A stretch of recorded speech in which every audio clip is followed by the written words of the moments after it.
merci à la sœur Corinne. Donc, la grâce et la paix de Dieu pour soi. Nous disons merci à notre Dieu qui a fait ce choix. Donc, prions Dieu avant de commencer. Adorable Père Céleste, de l'amour, de miséricorde, de compassion, dans ce temps béni, Père Saint, nous te disons merci pour ton amour. Merci pour ta grâce et merci pour tes multiples bénédictions. Et je demande, Père Saint, de toucher chaque personne présente ce matin et que nous puissions dorénavant, à travers ta parole, marcher par la foi et non par la vue. Je prie ainsi au nom de Jésus. Amen. Alors donc, encore une fois, que la grâce et la paix de Dieu vous soient. Je profite dans cette occasion pour souhaiter bonne fête à tous les papas. Et les papas, vous savez, je vous aime beaucoup. Et moi aussi, je vous aime. Dans un temps où la pandémie bat son plein, où tout être humain est confiné, voire même distancié, où la violence et l'injustice font rage, et le silence de Dieu se fait sentir. Dans un temps où certains leaders pensent pouvoir tout contrôler, alors le sujet ne pouvait pas mieux tomber. Marchons par la foi et non par la vue. Mais cependant, pouvons-nous marcher aujourd'hui par la foi et non par la vue avec tout ce qui se passe? Tandis que Dieu nous dit dans Jean 11, verset 40, heureux ceux qui n'ont pas vu et qui ont cru. Et la parole continue dans Hébreux 11, verset 6. Or, sans la foi, il était possible de lui être agréable, car il faut que celui qui s'approche de Dieu croit que Dieu existe et qu'il est le rémunérateur de ceux qui le cherchent. Mais dans ce monde bouleversé et déséquilibré, peut-on marcher par la foi? Et c'est ce que nous allons essayer de répondre à travers cette question que nous avons pour vous. Mais qu'est-ce que la foi? Mais qu'est-ce que la vue aussi? Mais que signifie marcher par la foi et non par la vue?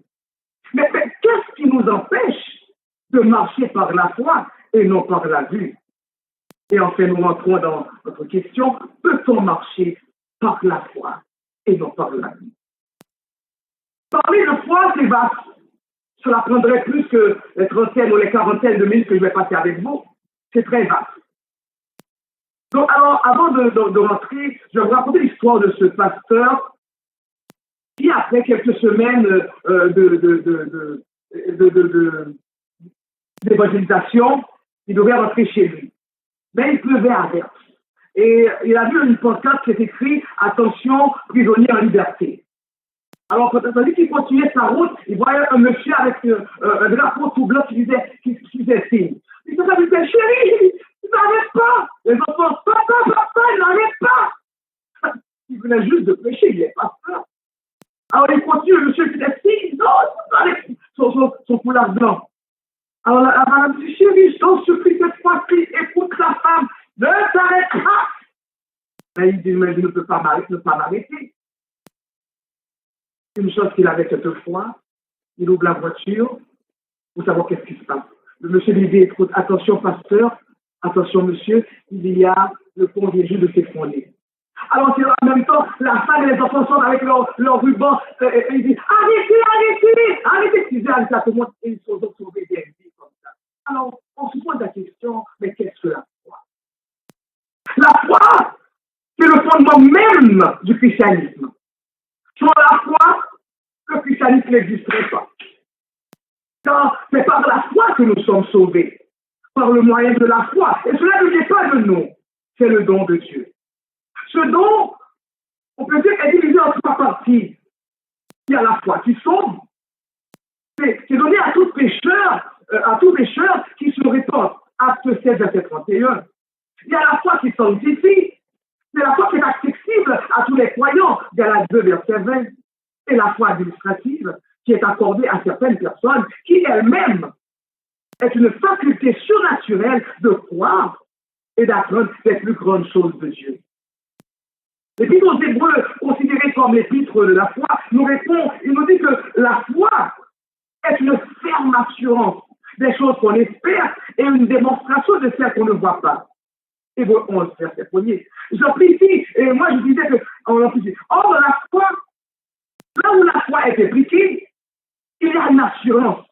Une assurance que la chose espérée, non visible, sera reçue.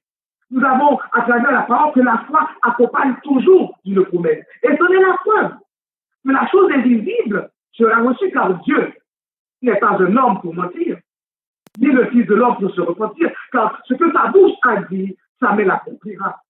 J'ai dit le sens aussi de la foi que nous donne le dictionnaire biblique. Écoutez bien, l'auteur nous dit que la foi, c'est une tranquille confiance en un Dieu tout-puissant et proche. Quoi qu'elle est visible, est une merveilleuse assurance en son amour, en son salut, en sa parole. Elle est faite de crainte respectueuse à l'égard de ses jugements. Non seulement de ses jugements, à l'égard de l'obéissance envers sa volonté. Donc, le juste vivra par la foi. Et sans la foi, il est impossible d'être agréable à Dieu. C'est-à-dire que la vue, qu'est-ce que la vue? La vue, c'est notre vision physique. Une vie régie par ce que perçoivent nos sens physiques. Donc, les êtres humains acceptent les connaissances qu'elles reçoivent par le biais de leurs cinq sens. En l'occurrence, la vue, l'ouïe, l'odorat, le toucher et le goûter. Mais ces sens impliquent toutes les informations physiques. L'esprit, lui, reçoit et traite ces informations afin de tirer des conclusions sur les circonstances, les choses, les événements qui se déroulent autour de ces informations. Alors, nous pouvons dire que la foi est spirituelle, et tandis que la vue est physique. Mais la vue nous empêche de voir ce qui est invisible. Elle nous ferme les yeux à la vision spirituelle des choses et sur les promesses que Dieu nous a en réserve. Parce que nous les considérons comme peu de valeur, quand nous voyons à partir des choses que l'œil nous montre. Cela nous fait entrer dans notre deuxième question.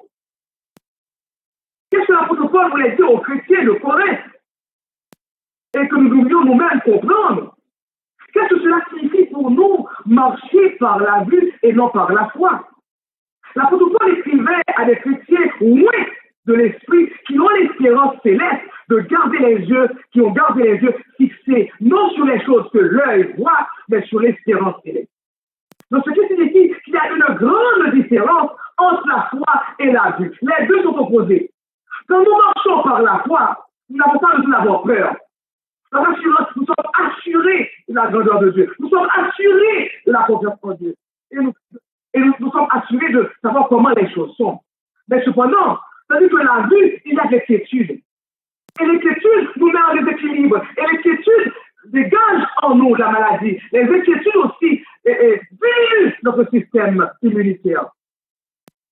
Et nous, en tant qu'êtres humains, qui est vraiment là, nous avons cette culture qui demande d'avoir la preuve. Nous voulons toujours une preuve.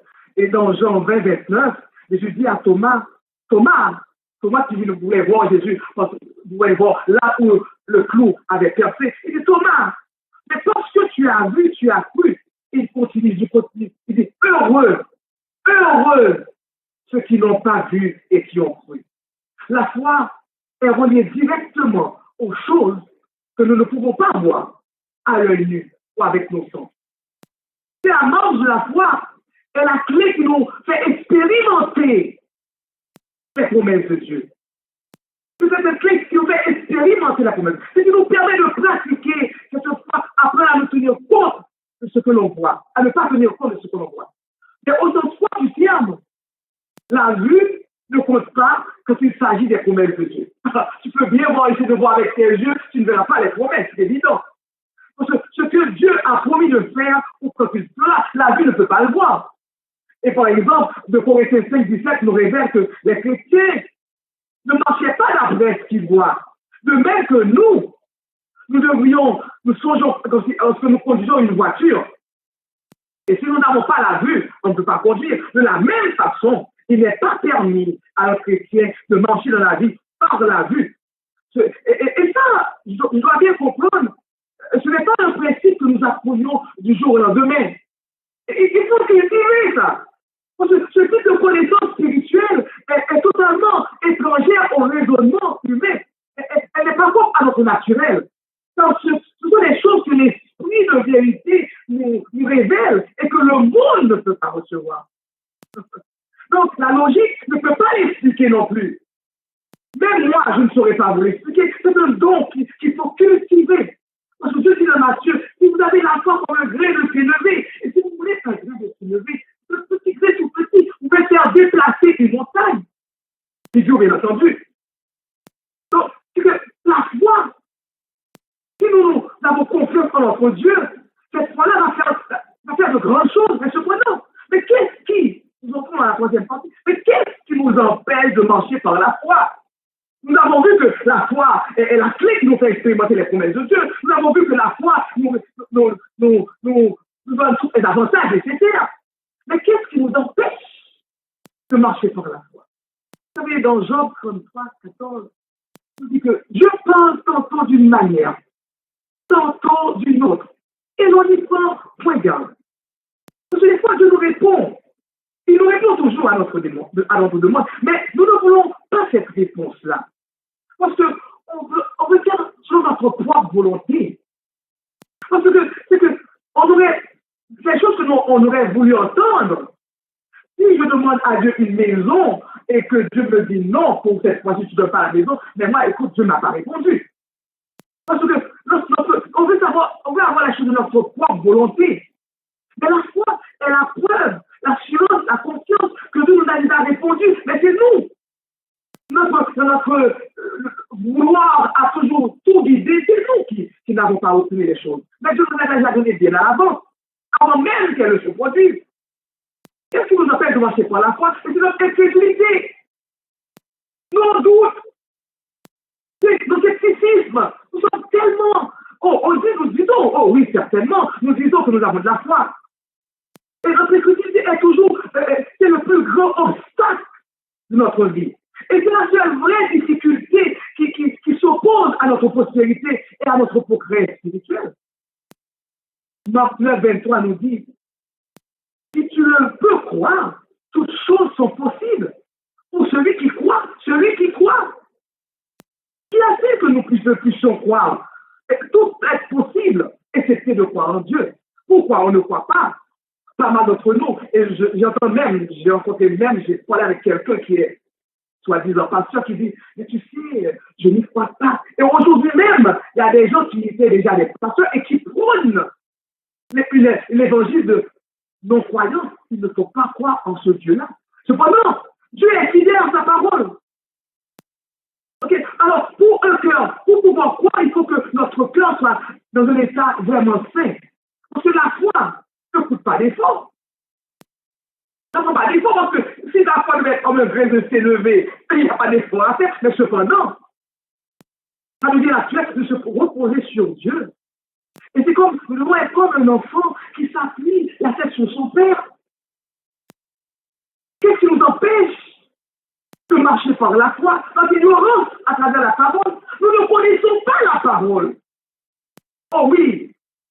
Si nous faisons ça, la Bible est là, le dimanche matin. Oh oui, on nous demande de chercher dans Luc. Ça nous prend une éternité pour feuilleter les pages pour aller dans Luc. Parce que nous ne connaissons pas la parole.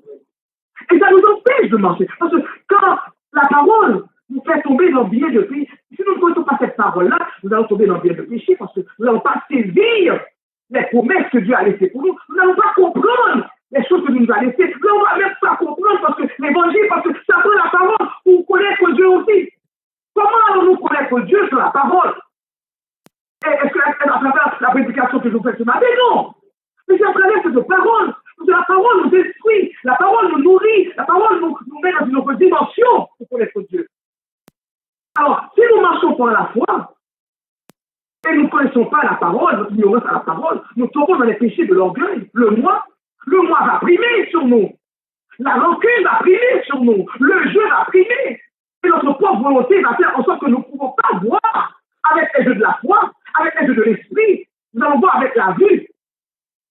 Donc, ce qui veut dire que si nous marchons par la foi, cependant, nous pouvons être assurés que nous ne sommes plus aveugles et que Jésus-Christ, par son sang, nous a lavés.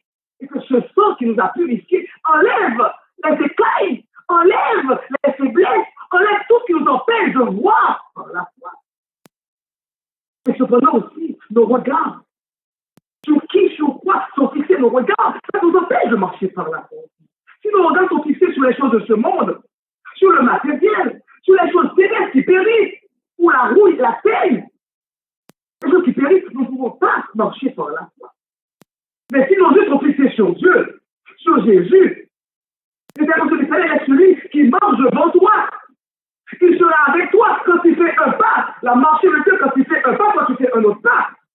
Et en suivant les pas de Jésus, les traces de Jésus, il nous ne délaissera point, il nous abandonnera point. Vous savez, la foi humaine vacille continuellement. Oh oui, même la foi chrétienne, quand je dis humaine, même la foi chrétienne, elle monte et elle descend. Selon la façon dont on se sent. À un moment donné, dans le temps, quand les événements semblent positifs, ou tout paraît satisfaisant, la foi humaine se sanctifie. Oh, il est dit, tout ça éternel. Oh, mon Dieu bon. Oh, il est de prier. Parce que la foi se sanctifie. Parce que les événements semblent positifs. Tout paraît bon. Oh, Jésus, on est bon. Désolé, gardons, mon Dieu m'a servi. Ouais. Mais quand les choses sont mauvaises, ou qu'elles paraissent sombres, oh, cette foi si vivifiante disparaît. Oh oui, on dirait qu'on n'avait jamais cru. Oh bon Dieu, pourquoi on fait ça? Pourquoi c'est moi? Pourquoi ça arrive à moi? Mais ça arrive à toi parce que la foi est exercée. Si la foi ne s'exerce pas, ce n'est pas une foi. C'est la théorie, tout simplement. Ah bon? C'est surprenant. Mais comment marcher par la foi et non par la vue? Si la foi nous donne tout cela, si tout cela nous empêche, mon ignorance m'empêche de marcher par la foi. Si par exemple les yeux ne sont pas fixés sur Dieu, si par exemple je ne connais pas la parole, si par exemple tout ce qui a fait à mon incrédulité, mes doutes, tout ça m'empêche de marcher par la foi. Mais comment devrais-je marcher par la foi et non par la vue? Comment? Vous savez, la foi divine est permanente. Elle ne vacille pas. Et Dieu exige de la part de ceux qui lui adressent des prières et des requêtes, des demandes, que ça se fait avec foi, sans hésitation, sans détour. Car la foi, nous dit-on, doit être exercée. Or, sans la foi, sans cette foi-là, ça va être démontré. Sans cette foi-là, c'est possible d'être agréable à Dieu. Comment vais-je faire pour être agréable à Dieu? Parce que celui qui doute est comme un vent qu'on balance par-ci par-là. Et ça me fait penser à Pierre. Pierre, il était assez zélé, il courait, il s'est dit, Seigneur, je vais marcher aussi. Il avait dit, je vais marcher sur l'eau, il voulait marcher aussi. Tout ce que moi j'aurais fait, je peux marcher aussi. Et dernièrement, petite parenthèse, j'étais avec quelques amis de la forêt au Mont-Saint-Bruno. Tout à coup, je voyais l'océan, la rivière, et je dis, mais waouh, j'ai envie de marcher sur la rivière. Puis les filles qui des fois, elles disent, vas-y, marche. Je dis, puisqu'on m'avait dit de marcher, je le fais une autre fois. Vous savez, dans la foi, c'est possible d'être agréable à Dieu. Il faut que celui qui s'approche de Dieu croit que Dieu existe. Mais nos vues nous empêchent de croire parce qu'il est le rémunérateur de ceux qui le cherchent. Et de aussi. Comment marcher dans la foi et dans l'intégrité? La parole nous dit que l'intégrité, on l'a vu, c'est la clé qui ouvre les portes. Donc, on a vu qu'il n'épargne aucun bien à ceux qui marchent dans l'intégrité. Dès que tu marches dans l'intégrité, tu as une autre personne. L'intégrité nous amène dans la sainteté. L'incrédulité nous empêche, mais l'intégrité de cœur. Ce que j'aime bien, lorsque Dieu a vu Nathanaël, il a dit voilà un homme dans lequel il y a point de fraude. Donc, dans l'intégrité, quand tu es intègre de cœur, l'intégrité nous amène dans la sainteté. Et la sainteté nous conduit à la victoire. Parce qu'il nous conduit à la victoire, non seulement sur la victoire, sur nos mauvaises tendances, sur notre caractère et nos habitudes fâcheuses. Et notre intégrité, cette intégrité nous donne la pleine assurance quand nous sommes en adoption par Dieu lui-même. Anne, j'aime bien Anne. Anne était confiante Elle savait ce qu'elle voulait. Les insultes de Pénina ne l'ont pas fait broncher. Quand tu as la foi et quand tu marches par la foi, tu as un objectif fixe devant toi. Certes, l'ennemi va faire en sorte que il y a des choses qui vont te déranger. Mais si tu te regardes, si tu fixes tes yeux sur ton objectif, donc tu vas atteindre, tu vas marcher, c'est marcher par la foi. Donc je dis que la Anne a obtenu par la foi beaucoup plus que ce qu'elle avait demandé. Et vous savez, cette même intégrité nous conduit aussi dans la fidélité. Parce que Dieu est fidèle. Il veut que nous soyons fidèles. Il faut être fidèle dans les moindres choses. 1 Thessaloniciens 5, 24. Fidèle dans les moindres choses. Vous avez les assiettes, vous passez le balai, de vos actions, de la partie, il faut être fidèle. Parce que Dieu, dans sa fidélité, il nous sanctifie entièrement. Parce qu'il veut conserver tout ce qui est en nous. Quand on est fidèle à Dieu, à sa parole, à ses promesses, à ce que nous faisions aux autres, à nos prochains, Dieu nous conserve entièrement tout ce qui est en nous. L'esprit, l'âme et le corps irrépréhensibles pour la venue de notre Seigneur Jésus-Christ. Dieu est fidèle à sa promesse. Et par laquelle il s'engage à sauver celui qui croit. À sauver celui qui croit. Si tu ne crois pas, malheureusement, je dirais tant pis pour toi. Mais cependant, par la grâce de Dieu, il met tout ce qui est nécessaire, il met tout ce qui est nécessaire devant toi pour que tu puisses avoir cette foi. Alors, comment marcher par la foi et dans l'obéissance? Oh, nous sommes tellement têtus. Moi en premier, nous sommes tellement têtus. Vous savez, qu'est-ce qui fait qu'Abraham avait saisi les promesses de Dieu? Parce qu'Abraham a écouté ce que Dieu lui a dit. Il n'a pas entendu, il a écouté. Et il y a encore, c'est la différence toujours entre écouter et entendre. Vous entendez ma voix qui parle là. Mais il y en a qui n'écoutent même pas, ça passe à une oreille, ça sort de l'autre. Écouter, c'est écouter d'une façon que ça va aller dans l'entendement, au-delà de ce que nous pouvons entendre. Et il y aura un résultat. Et Abraham est devenu le père de la foi parce qu'il a écouté ce que Dieu lui a dit. Vous savez, des fois, on prie et Dieu nous dit que, servante, donnez-moi cette somme de $500. Ça m'est arrivé. Je suis allé à Miami et puis j'étais à une église. Et puis on me disait, les gens priaient, disaient, bon, écoute, l'église a besoin d'argent. Et moi, j'avais $200 que je devais en américain, que je devais retourner à Montréal. Je dis, oh, gloire à Dieu, j'ai un peu d'argent, mais à mon retour, parce que quand vous partez, vous dépensez. Alors à mon retour, je vais pouvoir prendre les $200 et l'échanger pour faire d'autres choses. Alors là, il me dit, va donner les $200. Je dis, ah, Seigneur, est-ce que tu me parles à moi là?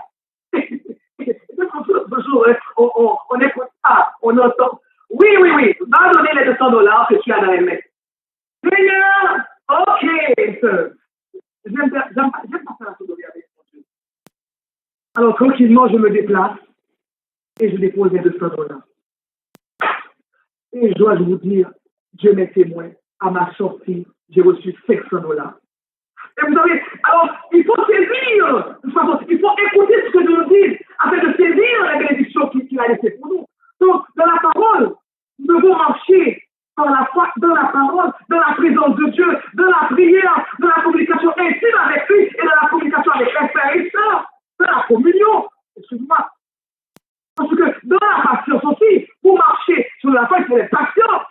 Oh oui, j'aime bien, quelque part, durant le temps de pandémie, les épiceries, il faut faire une longue ligne avant de pouvoir rentrer.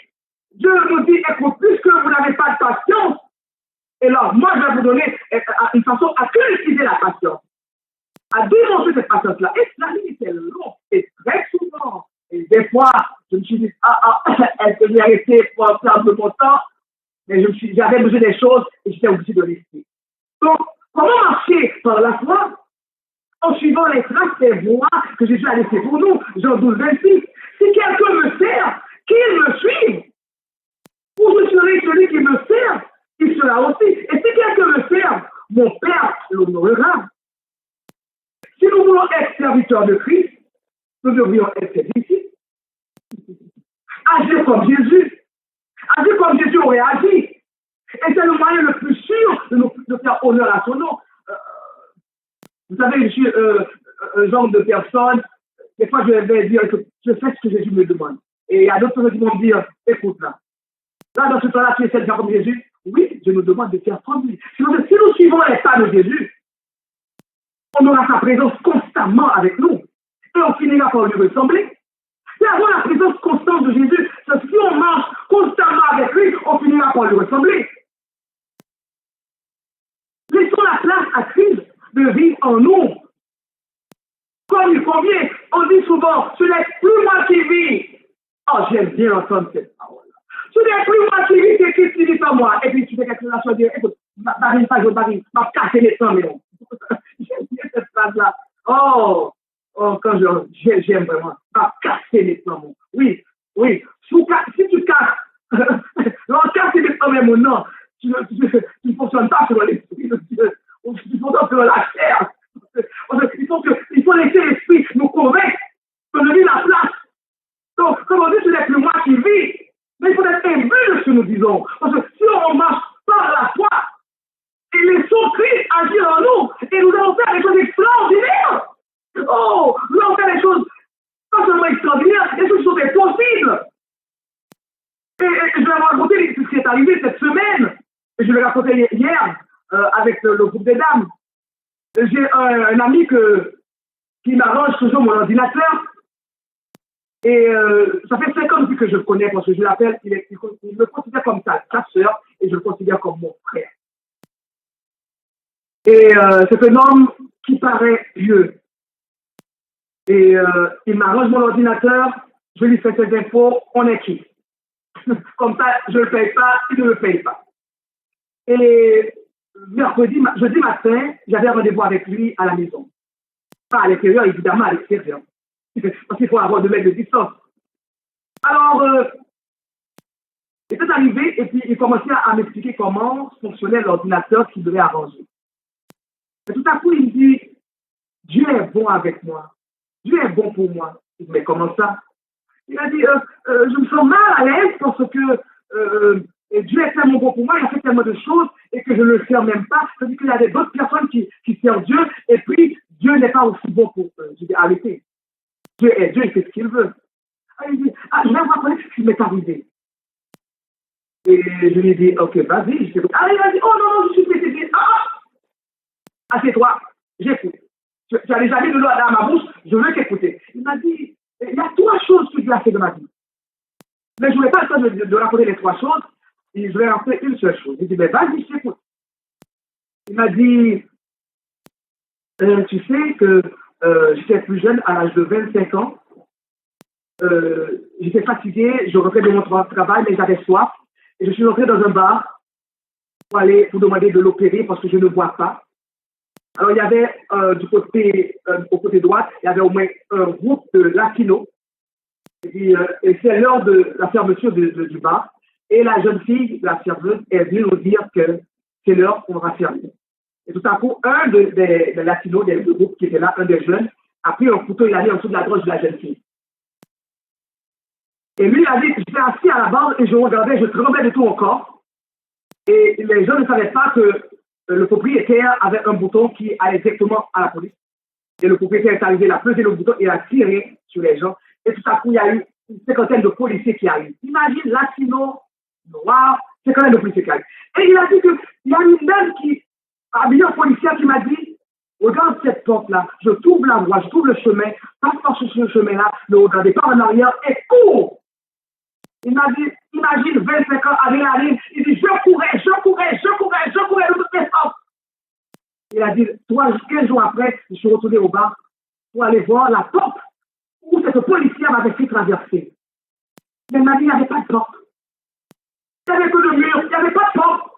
Alors, mais à mon tour, de saisir l'occasion pour lui dire, mais Dieu te cherche. Mais Dieu t'aime, tu ne sais pas, Dieu t'aime, il te cherche. Il m'a dit, oui, mais pour moi, j'ai dit, mais c'est parce qu'il t'aime, il t'a sauvé la vie. Il veut que tu fasses quelque chose pour lui. Il m'a dit, il y a quelqu'un qui m'accorde dans notre ville. J'ai dit, écoute, tu m'as dit qu'il y a 3 choses que Dieu a fait pour toi. C'est peut-être la dernière. Alors, est-ce que tu vas sortir? pour ne pas donner à Dieu ta vie. Il te cherche. À toi d'aller vers lui, il te cherche. Il ne va pas te forcer. Alors, à ce moment, il m'a dit, mais qu'est-ce que je dois dire? Il dit, mais répète après moi. Et il a répété les paroles. Il croit en Jésus-Christ, son Fils unique, qui est mort sur la croix pour lui, qui a versé son sang, et qu'il est libre aujourd'hui. Et il a accepté Dieu. Et, vous savez, laissons la place à Christ de vivre en nous. Là où je suis, à la maison, quelque chose qui habite très loin, qui vient jusque là, pour rencontrer Dieu, qu'il cherche. Quand Christ vit en nous, nous faisons des choses extraordinaires, nous faisons des exploits, nous avons acheté des âmes pour Dieu. Prenons du temps avec Christ. Nous ne pouvons plus dire que nous n'avons pas le temps. Prenons le temps de le connaître davantage. C'est comme si tu avais un fiancé. Tu prends le temps de connaître ton fiancé, avoir le temps d'agir avec lui. Mais c'est la même chose pour Dieu. Si nous marchons par la foi, nous ne pouvons pas être en déséquilibre. Au contraire, il faut connaître ce Dieu qui nous demande de marcher par la foi. Celui qui est agréable. On retourne, pour terminer, à notre première question. Peut-on marcher aujourd'hui par la foi? Moi, je voulais conclure en disant que soyons résolus à marcher par la foi. Mais pour être résolus, nous devons nous baser premièrement sur trois choses. Notre foi en Christ, sur la volonté de Dieu et sur les promesses. La foi prépare le chemin, car Christ est le chemin, la vérité et la vie. Nul ne vient au Père que par Christ. Christ nous a fait réconcilier avec le Père pour que nous puissions cultiver cette foi et croire à les promesses que nous avons perdues en Adam. La foi ne cherche pas à comprendre. La foi ne cherche pas la raison. La foi ne résiste pas. Nous devrions résister au diable.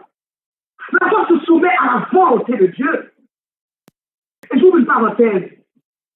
Il ne faut pas confondre croyance et foi. Très important à retenir. On utilise le même verbe, croire, pour exprimer l'un ou l'autre. Mais la différence est grande. Entre la croyance de notre nature purement intellectuelle et la foi de nature spécifiquement spirituelle, pour faire une différence. La croyance est l'adhésion de la pensée aux faits historiques et surnaturels rapportés par la Bible. Elle n'explique pas la vie spirituelle et le salut. Vous savez, la foi, c'est un don de Dieu. Elle est l'œuvre de cet esprit opérant en quiconque est né de Dieu. Jean 3.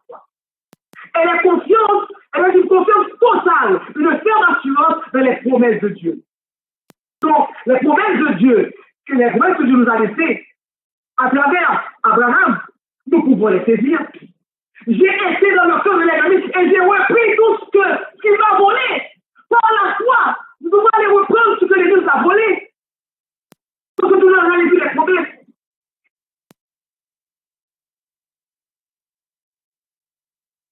Donc, c'est très important. La foi, c'est ce que Dieu attend de nous. Dans ce temps de pandémie, de mortalité, de violence, que nous devons avoir une foi pure, de faire silence parce qu'il veut que nous fassions confiance, que nous soyons résolus à marcher par la foi et non par la vue. Cette foi, c'est l'attente de son règne. C'est convaincu qu'il faut être convaincu aussi que nous sommes rendus au temps du jugement. Il faut tenir nos langues prêtes. Et des bouteilles d'huile en réserve. L'huile d'amour, l'huile de paix, l'huile de joie, l'huile de la foi. Alors nous n'allons pas mourir avec la foi. L'amour va dominer. Et vous savez, c'est d'être convaincu que malgré la maladie, malgré les pertes, malgré le déséquilibre, malgré les souffrances, Dieu nous aide. C'est ce qu'Abraham avait cru. C'est-à-dire, si Dieu me demande de prendre mon enfant, il a besoin de me donner. à renoncer à nous-mêmes, de porter sa croix et de suivre avec sincérité et droiture de cœur. Voilà un exemple. Paul il a dit, j'ai combattu le bon combat, j'ai gardé la foi. Désormais, la couronne de justice m'est réservée. Vous savez, tenons la main dans la main, en unité de cœur. Nous posons la main sur ce matin. Mais tenons-nous par la main, marchons ensemble par la foi et non par la vie. Dans ce temps de confinement, finissons cette foi avec une ferme assurance des choses que l'on espère, une démonstration de celle qu'on ne voit pas. Vous savez, notre Dieu, il est bon, il est grand, il est juste. Il nous demande ce matin de le suivre et d'avoir cette foi. Que Dieu vous bénisse. Amen. Amen.